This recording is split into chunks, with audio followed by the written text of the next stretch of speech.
জানেন, কিন্তু জানে মানুষ, কেনা জানে না। দাড়ি চাচা হারাম, চাচে তো সকালে সকালে আজকে চেঁচে এসেছেন, আপনি কি জানেন না? কেনা জানে না, টাকার নিচে কাপড় রাখা হারাম, খুব ভালোভাবে জানেন, এখনো আছে।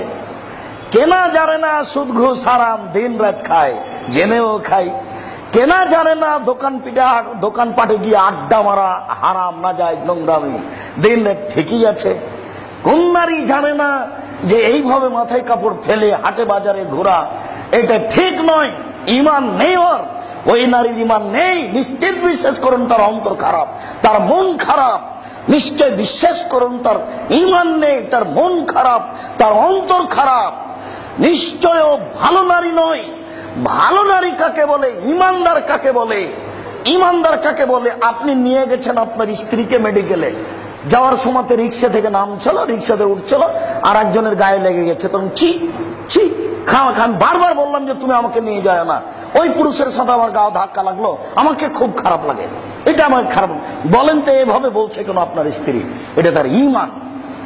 তার গাও অন্য এক পুরুষের গায়ের সাথে একটু লেগে গেছে, তাই আর ঘুম হয় না, তাকে খুব খারাপ লাগে, এটা হলো ঈমান। আর আপনার স্ত্রী দিন রাত ধাক্কা খেয়ে বেড়াচ্ছে, তাকে খারাপ লাগে, তাহাজ্জুদও পড়ে। তার মানে ঈমান কোন কাজ করে না, ঈমান নেই, ঈমান কাজ করবে না, ভিতর খারাপ, অন্তর খারাপ।